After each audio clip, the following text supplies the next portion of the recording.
모세를 이렇게 보내면서 이렇게 불렀던 그 찬양이죠. 오늘 잘 찬양했어요. 자, 우리 옆 사람과 한번 인사하도록 하겠습니다.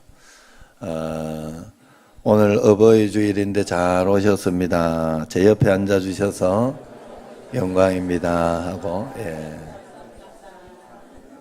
아유, 이용원 거사 옆에 하나님 왜 둘이 따로 앉았지? 그래가지고 놀랬더니 잘했어요. 오늘 목이 안 좋으신가요? 목이 안 좋은 거죠? 감사해요.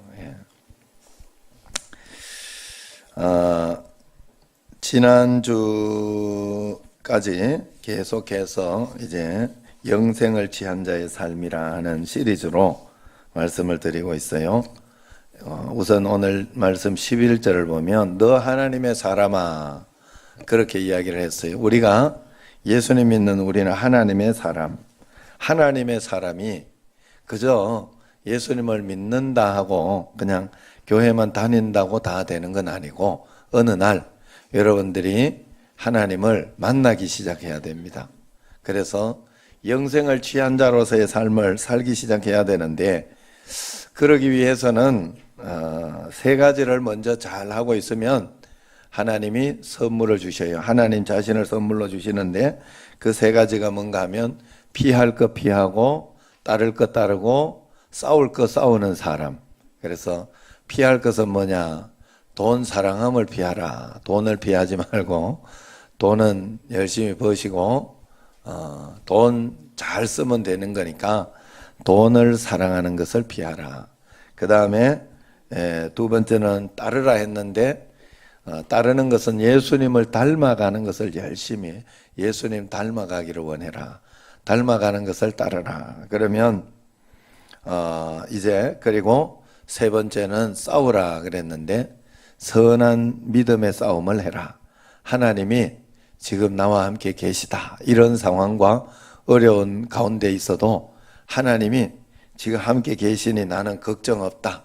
나는 두려움 없다. 하나님을 믿는다 하는 그 믿음의 선한 싸움을 싸워내야 된다 하는 거예요. 그래서 이 선한 싸움을 잘 싸우고 있을 때 하나님은 우리에게 선물을 주시는데 문제 해결이나 소원 성취를 먼저 주는 게 아니라 절대로 그렇게 먼저 주시지 않아요. 그걸 먼저 받아 하나님을 먼저 받지 못하고 그걸 먼저 받으면 그 다음에 문제가 생겨요. 그 다음에 어려움이 생길 때 굉장히 믿음이 없는 삶을 살게 돼요. 하나님이 선물을 주시는 어떤 선물을 주시는가 하면 하나님 자신을 선물로 주셔요. 그래 우리에게 딱 믿음이 생기게 해주는 거예요. 그래서 우리가 하나님만 의지하고 살아갈 수 있도록 그렇게 만들어 주시는 거예요. 그래서 이제는 영생을 취한 자의 그 삶을 살 수 있도록 영원한 생명 하나님을 얻은 자 축복을 그 축복을 받은 자의 삶을 살 수 있도록 해주는데 지난주는 영생을 취한 자는 10가지 특징이 있는데 그 중에 5가지를 먼저 말씀드렸어요. 그 5가지가 뭐예요? 첫 번째가 용서. 그렇죠. 용서는 하나님이 나를 통해서 하나님이 다른 사람을 용서하고 싶어 하는데 나를 통해서 용서하고 싶어 하는 거예요.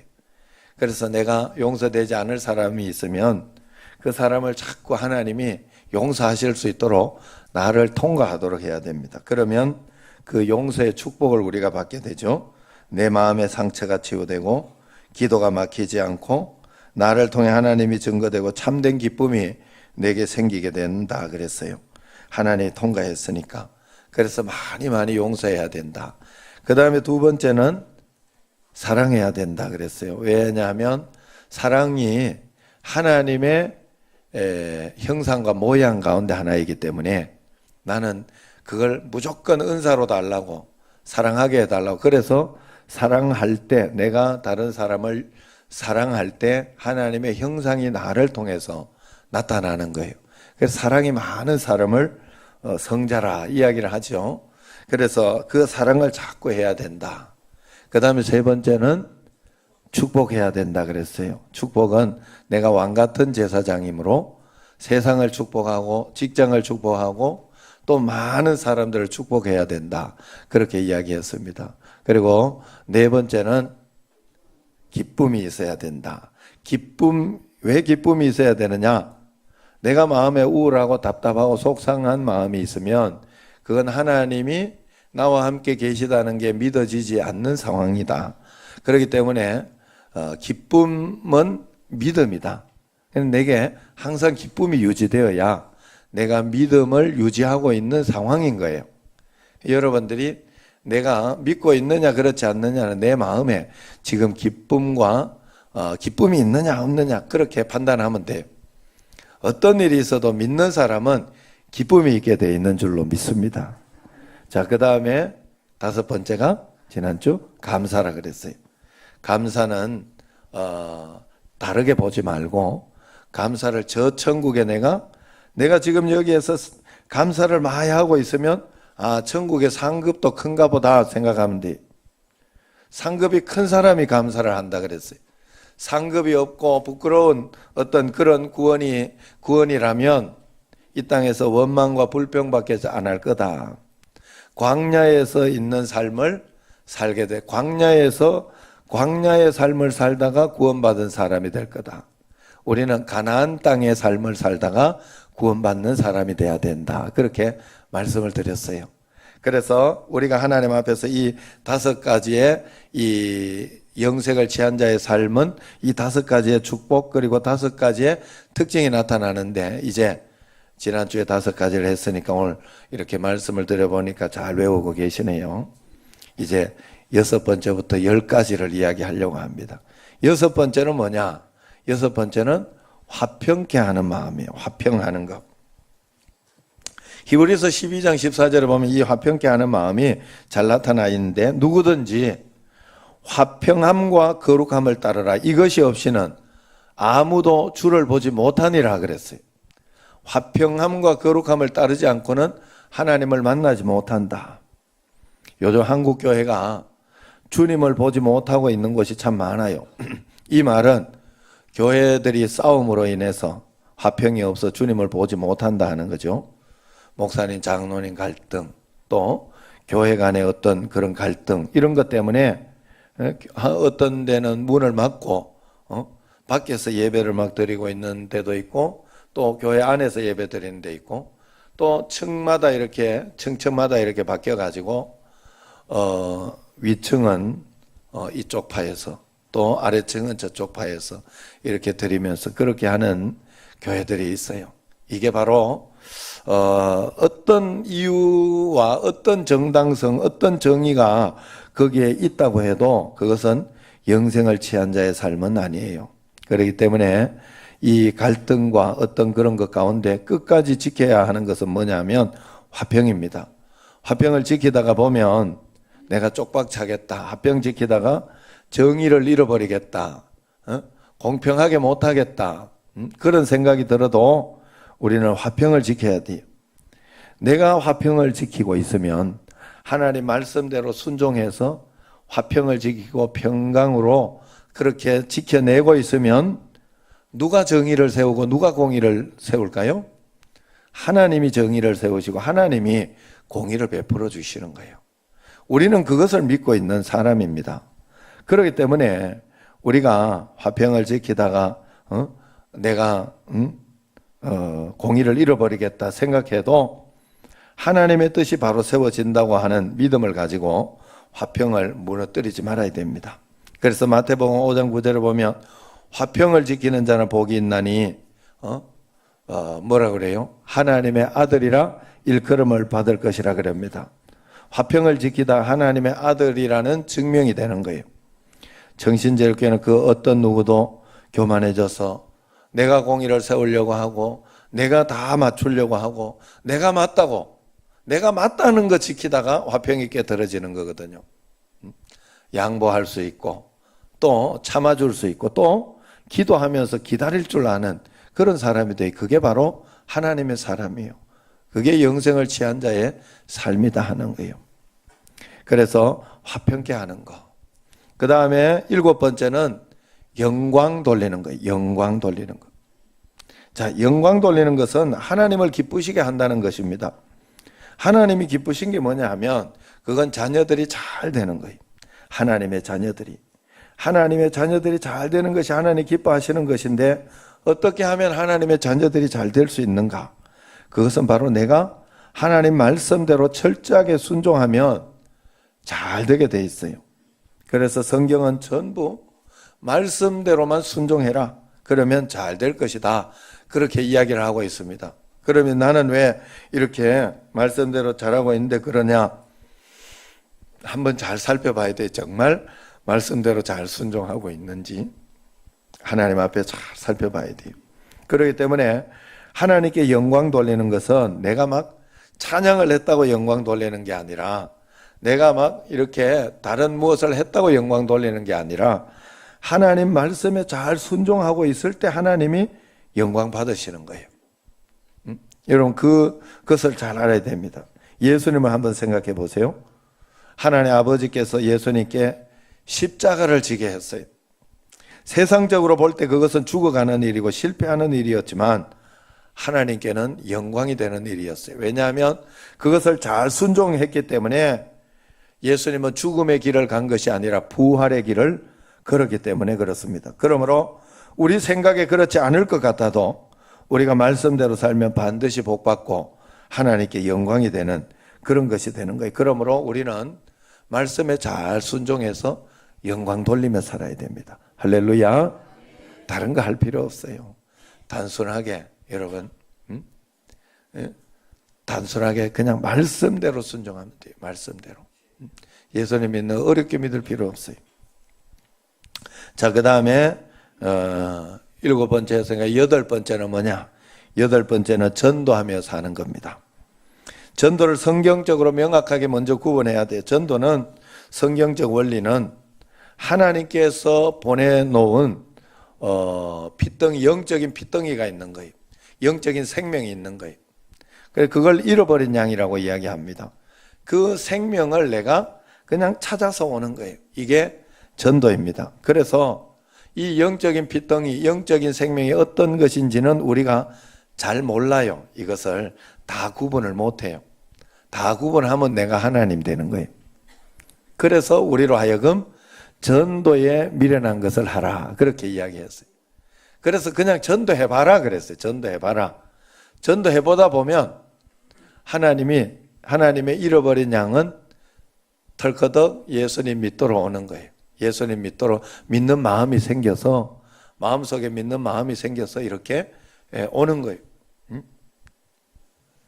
변내려 권사는 지금 양옆에 2명이 이렇게 2명이 하나님이 잃어버린 어린 양, 하나님이 예비하신 어린 양, 그래서 탁 와 있는 거예요. 하나님께서 기가 막히게 극적으로 이렇게 인도해 주시고, 그래서 내가 자꾸 전해보는 게 중요한데 우리는 전해도 안 되는 걸, 말도 안 듣는 걸.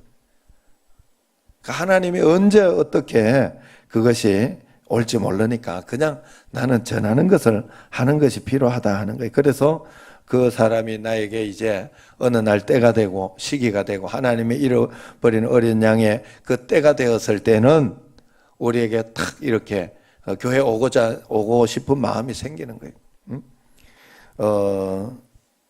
어떤 사람은 그런 사람이 있어요. 부모님이 예수님을 잘 믿는 가정에 있는데 참 말을 안 듣고 이렇게 부모님이 그렇게 소원이다 하는데도 말을 안 듣고 하다가 어느 날 다른 교회에서 다른 데서 이야기하는데, 친구가 이야기하고 그렇게 하는데 마음이 탁 끌리는 거예요. 아, 내가 교회가 참 가야 되지, 그런 생각이 들어서 올 때가 있는 거예요.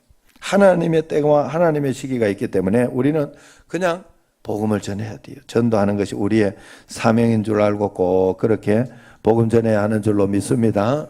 하나님께서 그래야 기뻐, 이 전도의 사명을 우리가 감당해야 하나님 기뻐하시지만 또 영생을 취한 자의 삶은 반드시 그런 삶이 있다는 거예요. 이제 9번째는 중보기도입니다. 중보기도는 개인 기도도 중요하지만은 우리가 중보기도를 많이 해야 우리가 하나님의 은혜 가운데 살아갈 수 있습니다. 중보기도는 3가지로 나눌 수 있습니다. 첫 번째는 중보기도 할 때 여러분들이 한 영혼을 놓고 꼭 기도해야 돼요. 영혼을 놓고 기도할 때 항상 잊어버리지 말아야 될 것은 영혼은 잃어버린 양이기 때문에 언젠가는 돌아온다 하는 확신을 가지고 끝까지 포기하지 말고 영혼을 위해서 기도하면 하나님께서 그 시기와 때가 될 때 영혼을 돌려보내 주시는 거예요. 그래서 영혼을 위해서 늘 기도해야 됩니다. 조지 밀러 목사님은 50년간 영혼을 위해서 기도했는데도 그 영혼이 구원되지 않았다고 그래요. 그러나 이제 나중에 그 조지 밀러 목사님이 돌아가시고 난 뒤에 그 목사님의 장례식을 보고 그분이 돌아온 조지 밀러 목사가 자기에게 이만큼 전도했는데 내가 오지 않았다가 장례식을 통해서 감명을 받았다 하고 그렇게 해서 돌아온 분이 있다 하는 것이죠. 죽어서라도 영혼을 위한 기도는 헛되지 않다 하는 것을 가르쳐주고 있습니다. 또 중보기도는 가족을 위해서 또 기도를 해야 됩니다. 가족을 위한 기도는 육신의 가족만 위한 기도가 아니라 영적인 하나님 나라를 위한 그 가족도 위해서 기도해야 돼요. 그래서 가정의 부모님, 자녀들 위해서 꼭 기도해야 됩니다. 매일매일 기도하면서 나아갈 때 바르게 가는 거예요.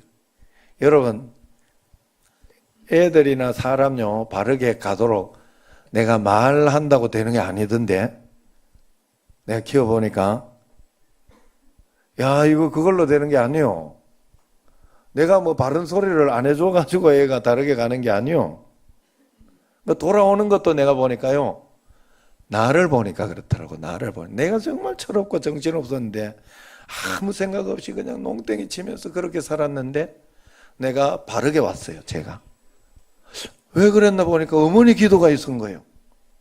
내가 그래서 지금 자녀를 위해서 꼭 기도를 합니다.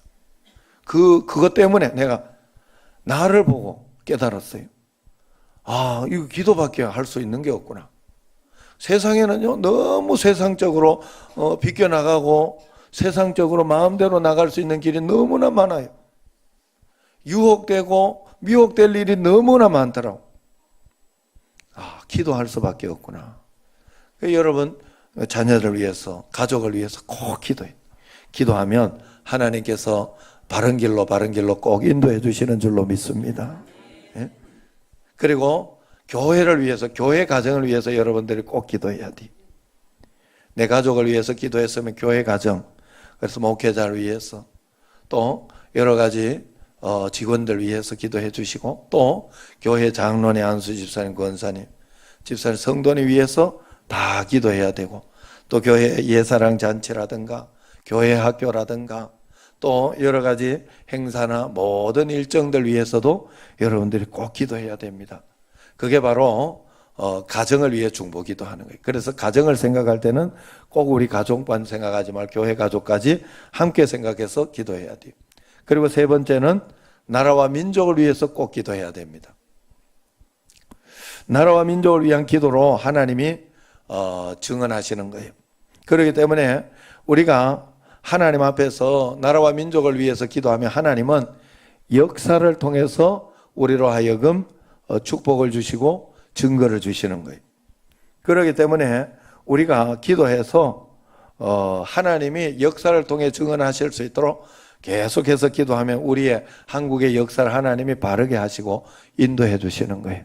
그렇기 때문에 우리는 언제나 하나님 앞에서 나라와 민족을 위해 꼭 기도해 중보기도하되 이 9번째 우리가 중보기도하되 세 가지를 위해서 기도하기를 첫 번째는 영혼을 위해서 기도하고 두 번째는 가정을 위해서 영적인 가정 또 육신의 가정 그 다음에 세 번째는 나라와 민족을 위해서 중보기도를 꼭 해야 된다.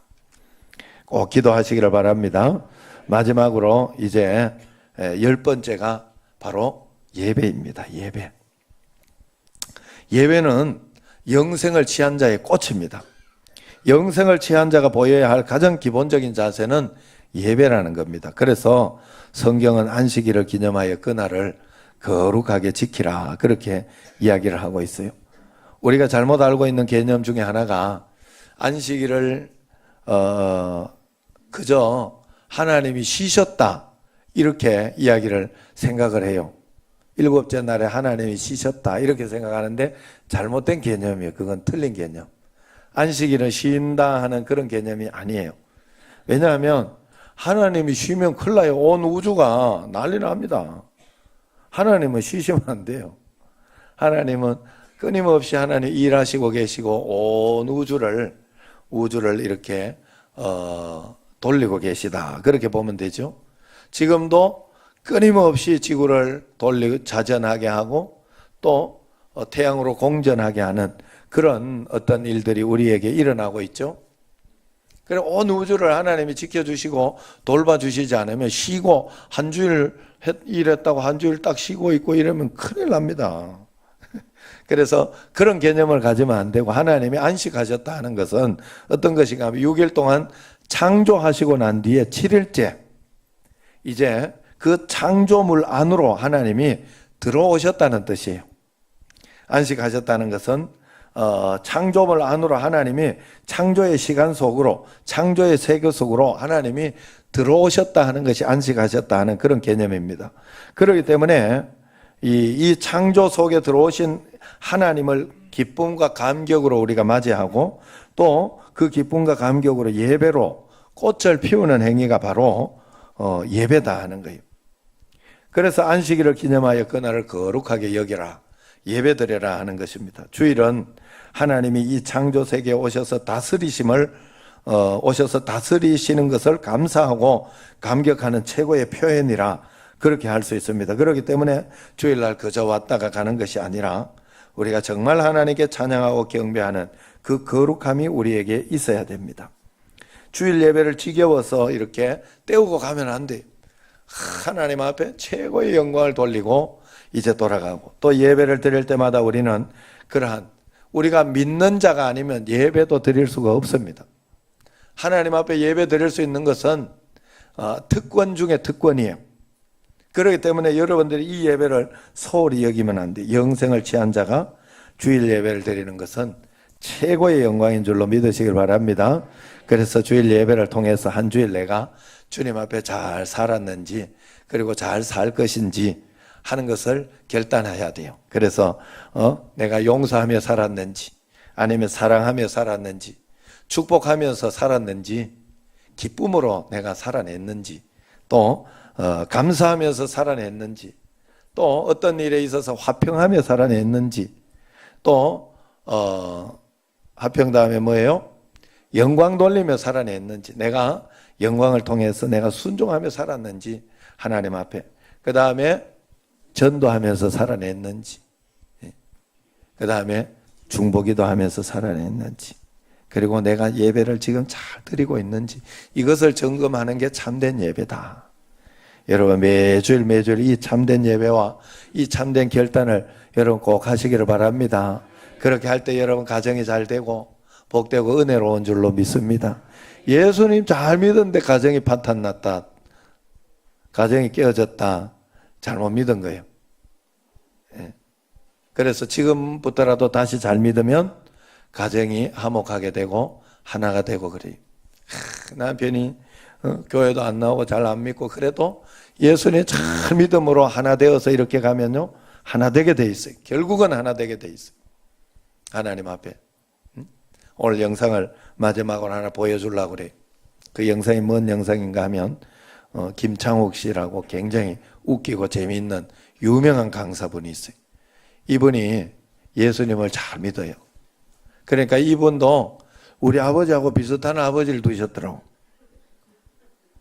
그런데 그 아버지를 예수님 믿으니까 용서하고 사랑하고 그러면서 하는 그 이야기를 자기가 해주는데 감동이 되더라고요. 어버이날 이 감동이 되더라고요. 여러분 자식 예수님 잘 믿게 해놔야 돼요. 다른 거 할 필요 없어요. 그래야 뭐라도 옵니다 나중에. 안 그러면요 자식들 나중에 그 재산 가지고 싸우고 막 피 튀기고 안 싸우고 싶어도 그게 잘 안 돼요. 이게 자기 가정이 새로 탁 생겨가지고. 제가 우리 집에 예정이가 한국에 1년에 한 번씩은 와라. 내가 그랬더니 안 간대. 그래가지고 그러면 2년에 한 번 온다고 그러면서 그래.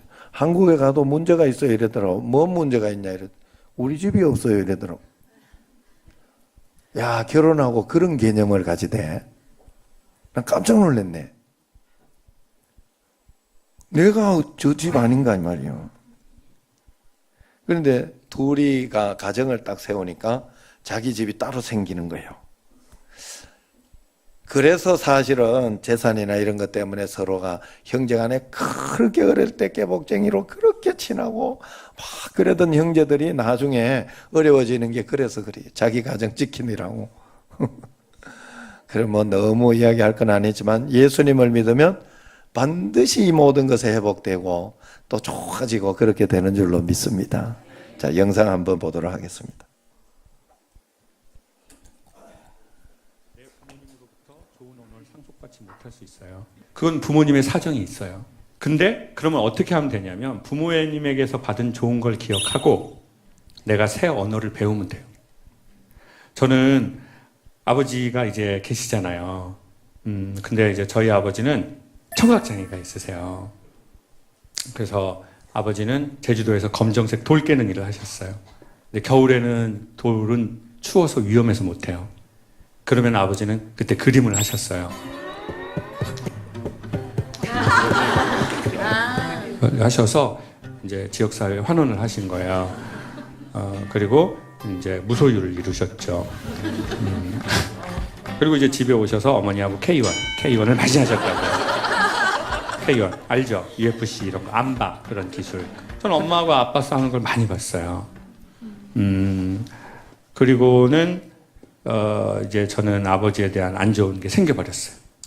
왜? 아버지는 정기적으로 싸웠고 저는 그 상면을 봤기 때문에. 그러니까 아버지하고 사이가 좀 소원한 거예요. 저희 아버지는 귀가 안 들리시고 저는 아버지랑 대화해 본 적이 없고. 근데 이제 어느 날 기적 같은 일이 벌어졌어요. 아버지한테 전화가 온 거예요. 여보세요? 제주도에 있는 치과래요. 아버지가 누구누구씨 맞죠? 예, 저희 아버지입니다. 왜 그러세요? 아버지가 그 병원에 신경치료하고 임플란트를 하러 오셨는데 돈을 저한테 낼 수 있냐고 물어보라고 그래가지고 전화를 했다는 거예요. 얼마 나왔습니까? 그랬더니 아버지가 임플란트를 수입으로 하시고 싶다는 거예요. 꽤 많이 나왔더라고요. 저보고 낼 거네요. 예, 제가 낼게요. 잘 부탁드리겠습니다. 전화를 딱 끊으려고 그러는데. 근데요, 할아버지가 전화 받고 달래요. 저희 아버지 귀 안 들리시는데. 모르겠어요. 할아버지가 옆에서 계속 전화를 받고 그래요. 어떡하실 거예요? 전 아버지 전화를 받은 적이 한 번도 없거든요.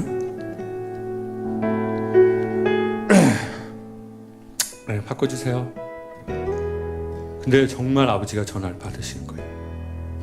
귀가 안 들리는 분들은 소리를 되게 크게 하세요. 저는 가만히 있고. 막둥이냐! 아버지다!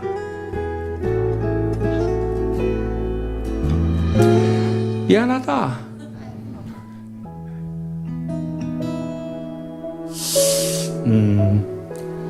저는 언젠가는 그 아버지가 저한테 미안하다고 그 얘기를 해야 한다고 생각을 했던 것 같아요. 아버지는 나한테 미안하다는 얘기를 해야 된다.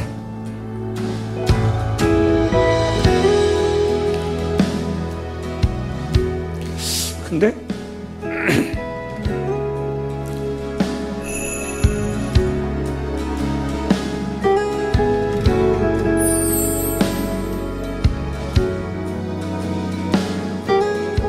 미안하다는 얘기를 했는데 기분이 좋아야 되잖아요. 근데 기분이 좋은 게 아니라 좀 속이 상한 거예요. 왜냐면 지금 그 세던 아버지가 막둥이 아들한테 전화를 해서 돈 때문에 미안하다고 그러는 거예요. 근데 그게 너무 속이 상한 거예요. 아, 이제 이분이 노인이 됐구나. 아주 힘이 없는. 그래서 제가 아버지! 미안하다고 하지 마세요. 그냥 돈 내라고 그러세요. 힘들게 키웠으니까. 이 얘기를 하려고 그랬는데 이미 전화를 끊어버리셨더라고요. 그냥 본인 얘기만 다 하시고. 그날부로 아버지 몰래 아버지랑 사이가 조금 좋아졌어요. 그래서 지금은 귀가 안 들리는 아버지하고 가끔 통화를 해요. 제가 전화를 하죠. 그러면 아버지가 전화를 받으세요. 그리고 아버지는 본인 얘기를 하세요. 막둥이냐? 밥 먹고 차 조심해라. 깨끗이 말이. 어느 날 알았어요. 밥 먹으라는 말이, 차 조심하라는 말이 사랑한다는 말이니까. 아버지 때 사랑이 없었던 게 아니라 사랑이라는 단어를 쓰지 않았다는 것을, 그리고 그것을 밥 먹으라는 말로 표현했다는 것을.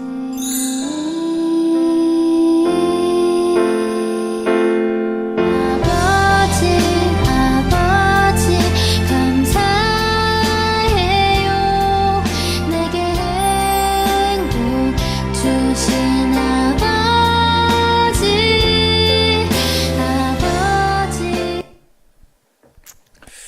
자, 가족이라는 것은 하나님께서 하나님을 경험할 수 있도록 하나님께서 만들어주신 그런 장소다. 그런 이야기가 있습니다. 여러분들이 언제나 하나님 예수님 잘 믿으면 하나님께서 이 가족의 기쁨을 주시고 또 평강을 주시고 또 행복을 꼭 주셔요. 그래서 가정 안에서 결혼하면서 제가 예수님 안에 있으면서 배운 게 한 가지가 있어요.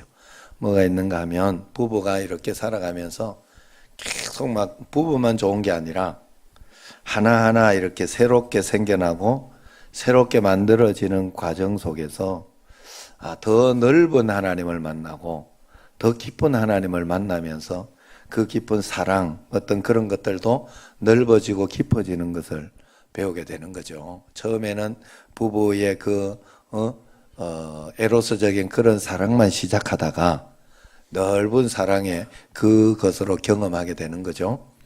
우리가 그것을 예수님 안에 있어야 그걸 배울 수 있어요. 아니면 나중에 저 화상이 이렇게 돼.